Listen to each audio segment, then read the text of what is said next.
حضرت فاطمہ کے وصال کا وقت آیا، انتقال کا، تو حضرت اسما بنت امیس کو بلایا اور بلا کے فرمانے لگی تو مجھے غسل دینا اور سوائے میرے شوہر مولا علی کے کسی اور سے مدد بھی نہ لینا۔ اور فرمانے لگی میں نے حبشہ کے بارے میں سنا ہے کہ وہاں جب بیویوں کا جنازہ اٹھتا تھا تو وہ لوگ چارپائی کے اوپر یوں کر کے اس طرح کر کے لکڑیاں لگاتے تھے، نیچے باندھ لیتے تھے اور لکڑی میں لچک ہو تو اوپر جا کے پھر اس کو باندھ دیتے تھے تو پردہ بن جاتا تھا۔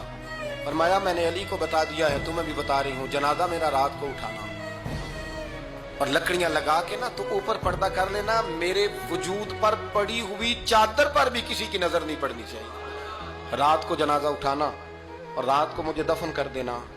مدینہ منورہ میں حضور کے وصال ظاہری کے 6 ماہ بعد جناب فاطمہ الزہرا کا جنازہ اٹھا تو مسجد نبوی شریف سے ایک شخص اپنی داڑھی آنسوؤں سے بھگوتا ہوا نکلا تو حضرت ابوبکر صدیق نے کھڑا کر کے پوچھا کیوں نبی پاک کے چچا عباس روتے کیوں ہو؟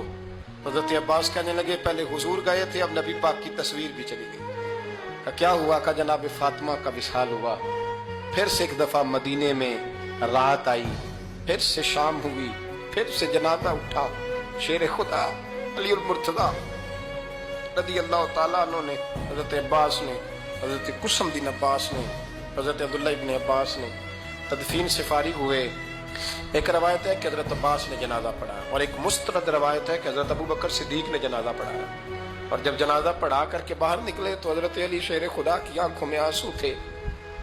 اتنے کالی روتے کیوں ہو؟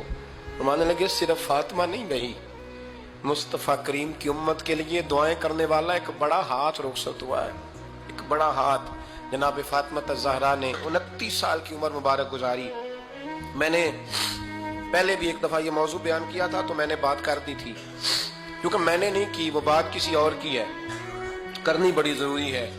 علامہ اقبال کہنے لگے، اسرار بے خودی میں لکھنے لگے کہ فاطمہ جو تو نے کیا ہے وہ کوئی نہیں کر سکتا۔ اقبال کہنے لگے فاطمہ جب تجھے دیکھتا ہوں نا تڑپ اٹھتا ہوں۔ کہنے لگے اے فاطمہ میرے رسول کریم نے نا میرے پاؤں میں شریعت کی زنجیریں باندھ دی ہیں، اگر مجھے شریعت منع نہ کرتی، حضور پابند نہ کرتے تو میں کعبے کا طواف نہ کرتا، تیری قبر کا طواف کرتا۔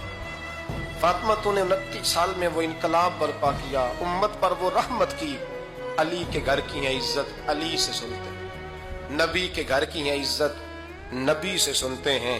وہ جس نے معزز کیا گھرانے کو، حسین پال کے جس نے دیا زمانے کو۔